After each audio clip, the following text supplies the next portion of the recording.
बिस्मिल्लाहिर्रहमानिर्रहीम। मैं Mohammad हसनुज़्ज़मा Hasan sir coaching में आप सबका खैर मक़दम करते हैं। आज के इस वीडियो में हम यूजीसी नेट के जो आने वाले एग्ज़ाम हैं, उस एग्ज़ाम में अपने आप को कैसे कैसे अपेयर करें, कैसे अपने आप को वहाँ पे ढालें, तो इसके लिए ये वीडियो है।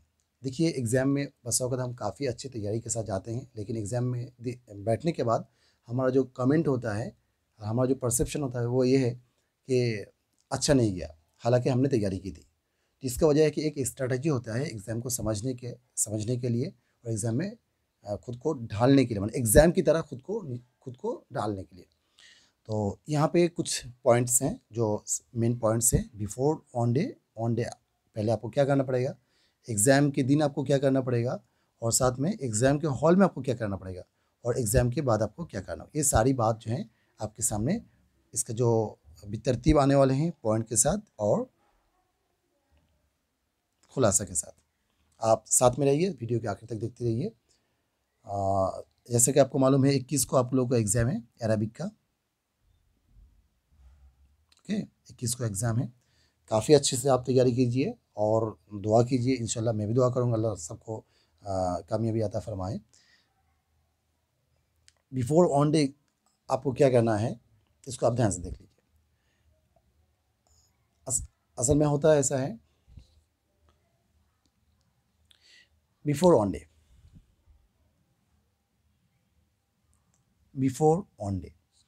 एक दिन पहले आपको क्या करना पड़ेगा। देखिए, आप चंद चीज़ें हैं जो एग्ज़ाम के सिलेबस में नहीं है, लेकिन ये आपको काफ़ी ज़रूरी है और अहमियत रखता है, और ये आपके एग्ज़ाम में इनडायरेक्टली इफ़ेक्ट करता है। वो क्या है, अगर आप पहले से ही एग्ज़ाम के लिए अपना जो कागज़ात हैं, जो मटेरियल्स हैं, अगर इसका इंतज़ाम नहीं करेंगे, तो एग्ज़ाम के दिन सुबह और एग्ज़ाम के हॉल तक पहुँचने तक आपको काफ़ी सारी परेशानी हो जाती है। हम देखे हैं हमारे कलकत्ता का जो गोतीबितान जो सेंटर है काफ़ी बड़ा है, उसके बाहर जाके लोग एग्ज़ाम से आधा घंटा, 5 मिनट, 10 मिनट पहले जल्दी-जल्दी भड़कम में घुसकर प्रिंट आउट निकालने की कोशिश कर रहे हैं। तो मेरा यह सलाह है कि एडमिट कार्ड को जो आपको पहले ही मिल रहा है, उसको आप एग्ज़ाम से कम एक दिन पहले आप उसको प्रिंट आउट कर लीजिए। ओके? दूसरी बात, आपको अपना प्रेज़ेंट फ़ोटो जो है उसको आपको अरेंज करना होगा। 2 कॉपी, 1 कॉपी तो लगता है, 2 कॉपी एक साथ ले लीजिए, और कोशिश कीजिएगा, बल्कि आप ज़रूरी समझें कि वही फ़ोटो लें जो आपने एप्लीकेशन फॉर्म में अपलोड किया था। इसी तरीके से आइडेंटिटी कार्ड का भी इंतज़ाम कर लीजिए according to your application form. जिस तरीके से आपके एप्लीकेशन फॉर्म में आपने अपलोड किया था, आधार कार्ड हो, पैन कार्ड हो, कुछ भी है, आप उसको साथ ले लें। पानी का बोतल ले लें, हो सकता है कि आपको पानी की बोतल का इंतज़ाम ना हो, 3 घंटे का एग्ज़ाम है, आपको दिक्कत हो रहा हो, और पानी की बोतल जो अगर लेंगे तो उसको आप ज़रूर ट्रांसपेरेंट लें, इधर से उधर साफ दिख रहा हो। जैसे हम मिनरल वाटर का बोतल खरीदते हैं ना, यही बोतल काफ़ी है। और इन सारी चीज़ों को store in a bag. Exam से पहले आपको हो जाना चाहिए, आपका बैग बिल्कुल रेडी हो जाना चाहिए, क्योंकि सुबह उठेंगे आप, प्रिंट की दुकान वैसे 8-9 बजे खुलता है, आपको पता चला पहले शिफ्ट में एग्ज़ाम है कि दूसरे शिफ्ट में एग्ज़ाम है, पता नहीं, और सुबह उठ के आप परेशान हो जाएंगे। दूसरी बात है जो बहुत ही अहम है, एग्ज़ाम डे मॉर्निंग। तो इसमें मेरा सलाह यही है कि go through chart table list you made for exam के लिए हम कुछ कायमा बनाते हैं, लिस्ट बनाते हैं, जो जैसे मान लीजिए कि जाइज़तुद्दौला तकदीरिया, किसने किसने उसको हासिल किया, कब हासिल किया। इसी तरीके से हम वफ़ात के एतबार से भी आलाम को याद करते हैं, और उसके बाद जो है मिलाद के एतबार से भी आलाम को याद करते हैं। सवाल भी आ जाता है, इससे काफ़ी सवाल आता है। तो जो ये हमने लिस्ट बनाया है, हमने जो चार्ट बनाए हैं, टेबल बनाए हैं, ठीक है, तो उसको एक मरतबा कम से कम एग्ज़ाम से पहले हमको रिपीट हो जाना चाहिए, रिवाइज़ हो जाना चाहिए। डोंट स्टार्ट न्यू चैप्टर, इसको तो बिल्कुल मत कीजिएगा, क्योंकि ये नए चैप्टर जो आप शुरू करने जा रहे हैं, ये आपके जो पहले से आपकी मजबूती के साथ याद है, उसको आपको बैनल इज़्तिराब में छोड़ के रखेगा, यानी कन्फ्यूजन में आपको रखेगा। ठीक है, चाहे कोई कितने भी करीब का और कितने भी मतलब अच्छे दोस्त हों, अगर वो कह रहे हैं कि इससे सवाल आ जाएगा, आप इसको देख लो, तब भी नहीं देखना है, क्योंकि एक मरतबा देखने से आपको याद तो होगा ही नहीं। दूसरी बात, जो आपको याद पहले से है मजबूती से, वो आपको डामाडोल हो जाएगा। इसलिए नए चैप्टर बिल्कुल शुरू मत कीजिएगा। 2 रकात सलातुल हाजा। देखिए नेट आपकी अगर हाजत है, आपकी अगर ज़रूरत है, तो ज़रूर आपको आपके लिए ज़रूरी है कि आप 2 रकात नमाज़ पढ़ लें। ऐसे ही सफ़र में जाने से पहले अल्लाह के नबी सल्लल्लाहु अलैहि वसल्लम ने फरमाया कि 2 रकात नमाज़ पढ़ लें। तो अब बाहर जा रहे हैं तो 2 रकात तो पढ़ना बनता ही है, और साथ में आपकी जो है यूजीसी नेट और जेआरएफ आपकी ज़रूरत है आपकी ज़िंदगी के लिए। अच्छा, don't involve in a controversial matters, मसाइल, टॉपिक। अब देखेंगे सुबह में पता चला किसी से कोई बात हो रही है, घर में कोई मसला हो रहा है, कोई टॉपिक नए मतलब शुरू हो रहा है जिससे एग्ज़ाम का कोई ताल्लुक नहीं है, आप उनसे बचते रहने बच के रहिए। क्योंकि आप अगर उसमें इन्वॉल्व हो जाएंगे तो आपका जहन कहीं ना कहीं थोड़ा सा ही सही आपके जहन उधर डाइवर्ट हो जाएगा। इसलिए मेरा ये मशवरा है, एग्ज़ाम की सुबह ज़्यादा बात करने की कोई ज़रूरत नहीं। आप पढ़ रहे हैं, खुद को रेस्ट, पढ़ना है तो पढ़िए, वरना फिर खामोश रहिए, खुद को रेस्ट दीजिए, ठीक है। और इसी तरीके से जैसे बस में जा रहे हैं, पैसेंजर्स हैं, कंपनीज़ है, फ्रेंड्स है, सुबह पूछ के इतना एग्ज़ाम देने जा रहे हैं, कहाँ तुम्हारा सेंटर है, कैसे जाओगे, ऐसा ये सब पहले से तय हो जाना चाहिए। सुबह के दिन, उस दिन सुबह कैसे जाएंगे, फ्रेंड के साथ, एक के साथ, और कौन साथ में जाएगा, ठीक है। और मुबारकबाद जो लेते हैं या फिर लोग दुआ दे करते हैं, इसमें काफ़ी मुश्किल हो जाता है। फ़ोन आ रहा है, हमेशा फ़ोन आ ही जा रहा है, क्यों? अरे एग्ज़ाम हम देने जा रहे हैं, ठीक है बेटा अच्छे से देना, ऐसे होता है आमतौर पर। आप इनसे परहेज़ करने की कोशिश कीजिएगा। बस में सफ़र कर रहे हैं, बस में कोई सियासी बात छिड़ गई या कोई मतलब ऐसे कोई बात छिड़ गई जिसमें आपको एग्ज़ाम को कोई ताल्लुक नहीं है, तो आप कोशिश कीजिएगा उन बातों से आप परहेज़ रहें। बल्कि मैं तो कहूँगा अगर आपके कान में आ रहे हैं तो आप अगर हो सके, आप अगर आप अपनी सीट पे बैठे हुए हैं आराम से, तो आप फ़ोन लीजिए या किताब खोल के पढ़िए।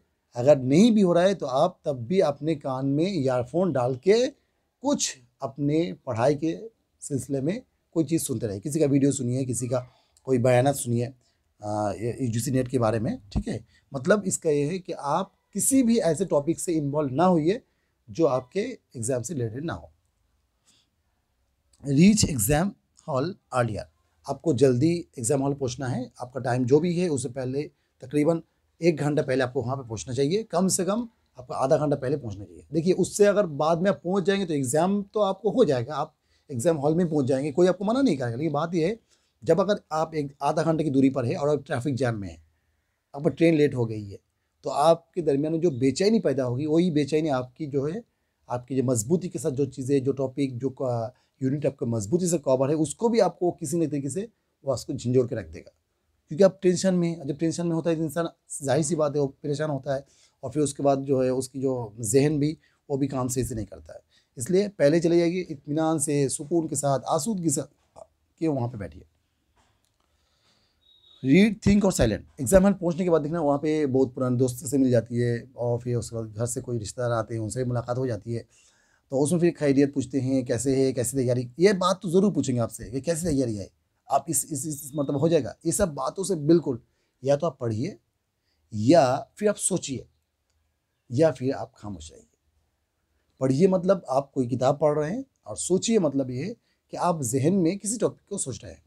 अगर ये काम नहीं कर रहे हैं तो खामोश अलग थलग अपने एतबार से बैठे रहिए। आप ज़्यादा हाय हेलो करेंगे, जिस ज़्यादा दूसरों से बातों में मशगूल हो जाएंगे, तो इसलिए आपके लिए अच्छा नहीं होगा। In exam hall, exam hall ये बहुत इंपॉर्टेंट है, इसको आप ज़रूर देखिए। 100% फोकस करना होगा आपको। Read the questions carefully. सबसे पहले जो सवाल आपकी स्क्रीन में आ रहा है उसको आपको बहुत केयरफुली और ध्यान से पढ़ना पड़ेगा। जल्दबाजी नहीं है, बिल्कुल ध्यान से। दूसरी बात, first define what is asked then answer. सवाल देखने के बाद आपको ये भी डिफाइन करना पड़ेगा कि पूछ क्या रहा है, पूछ क्या रहा है। कभी कभी हम सवाल देखते हैं और सवाल का राइट आंसर कर देते हैं, लेकिन पूछा कुछ और गया, सवाल किसी और आंसर का हमने दे दिया, जवाब किसी और आंसर का दे दिया। मान लीजिए सन, फादर, सन का और फादर का जो इसका जो एज है, सन का जब 2 था, 2:4 है, 2 था नहीं, 2:4 है। 5 साल बाद इनका हो गया है 6, इनका हो गया 3। आपने आपने बनाया है इसको हर एतबार से। अब आपको ये सवाल देखने के बाद आपको ये भी देखना पड़ेगा क्या पूछ रहा है, सन का पूछ रहा है कि फादर का पूछ रहा है, प्रीवियस ईयर पूछ रहा है कि प्रेजेंट पूछ रहा है। ठीक है, तो इसको कहते हैं सवाल देखने के बाद पूछ क्या रहा है, बस अवकत हम इसको करेंगे कि अगर 5 साल बाद इतना हो रहा है तो इसका कहते कैसा होगा, तो हम कभी फादर का देख के सन का टिक करके चलाते हैं। वो सन का सही बनाया आपने कि सन का उम्र प्रीवियस 5 ईयर ये होगा, बिल्कुल सही था, लेकिन पूछा क्या सन का गया नहीं, पूछा गया तो फादर का, आप सन का करके चले आए तो उसमें नंबर आपका ज़ाया होगा। सवाल बनाने के बाद भी आपका नंबर ज़ाया हो जाएगा। इसलिए मैं ज़रूर कहूँगा कि ये दो पॉइंट बहुत ही अहम है कि सवाल को बिल्कुल इत्मीनान से पढ़ना चाहिए और उसके बाद ये भी सोचना चाहिए कि पूछ क्या रहा है, किसके बारे में सवाल पूछ रहा है। ठीक है, उसके बाद ये मेरा मंत्र कहते हैं ना हिंदी में, मंत्र 3 लाइन। इस मंत्र को मैंने बहुत अप्लाई किया।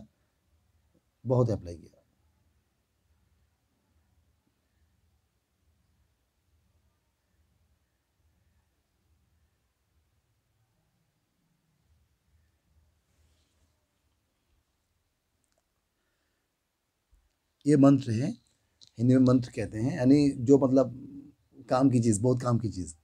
ठीक है, राज है। ये मेरा मंत्र है, ये 3 पॉइंट। ओके, ये मेरा मंत्र है। ये मंत्र कैसे है ये भी बता दूंगा। ये मेरा मंत्र है, no excitement in questions are known. आपके पास सवालात आपके मालूम क्या रहे हैं, सवाल आपका आ रहा है तो आपको एक्साइटमेंट होने की कोई ज़रूरत नहीं है। सवाल नंबर 1 आपका अच्छा हुआ, 2 अच्छा हुआ, 3 अच्छा हुआ, 4 अच्छा हुआ, आपने अरे माशाल्लाह, तो चारों के चारों सही है बिल्कुल, मेरे जान जान मतलब मालूम सवाल पूछा इसने। 5 भी अच्छा किया आपने और एक्साइटमेंट हो गया। 6, 7, 8 इसको आपने सही किया, इसको सही किया, इसको सही किया, इसको सही किया और आपका एक्साइटमेंट की लेवल बहुत बढ़ गया।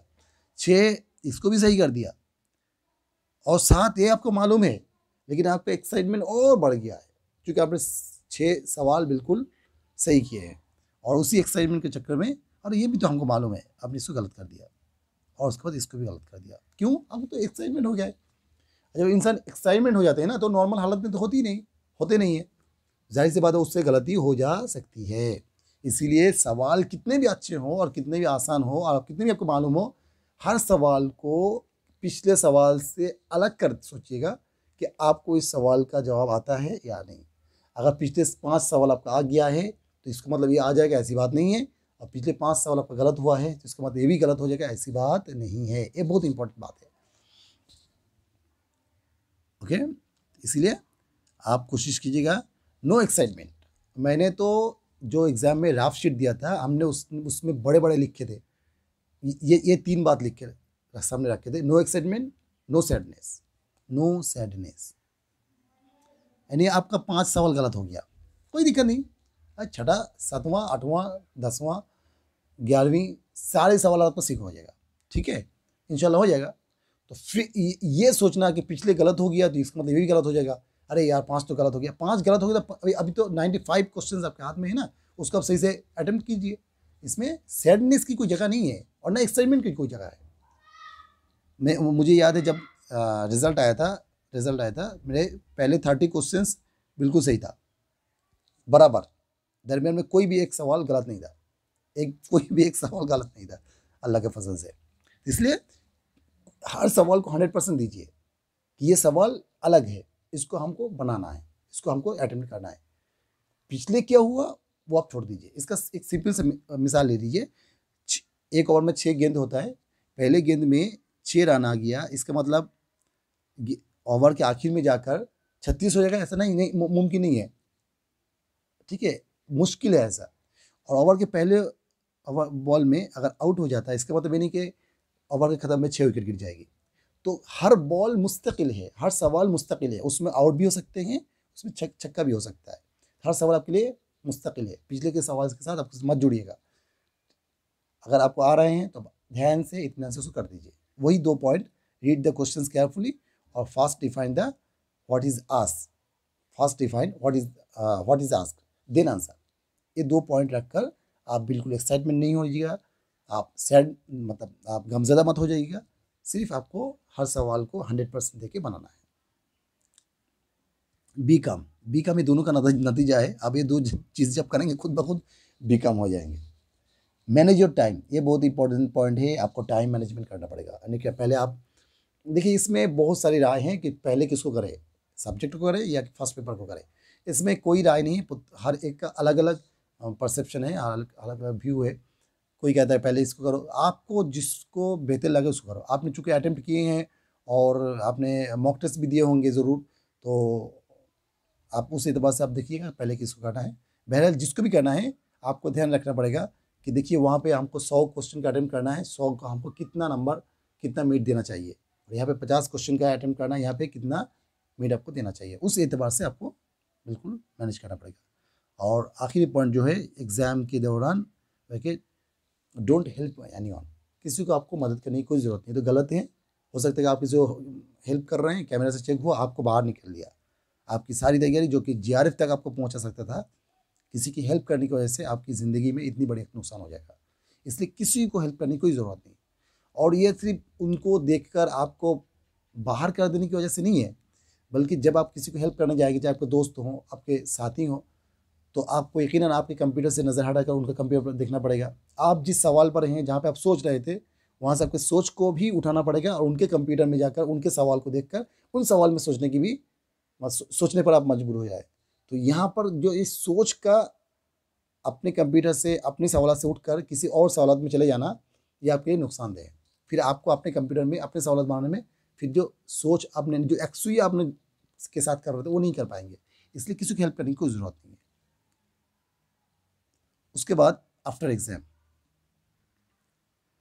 मेक दुआ, दुआ करना पड़ेगा आपको, यकीनन दुआ करना पड़ेगा, क्योंकि दुआ हमारी हथियार है। ठीक है, हम असबाब इख्तियार करते हैं क्योंकि असबाब इख्तियार करने का हुक्म है, लेकिन हम तो अल्लाह की क़ज़ा व क़दर पर यकीन रखते हैं और हम दुआ करते हैं।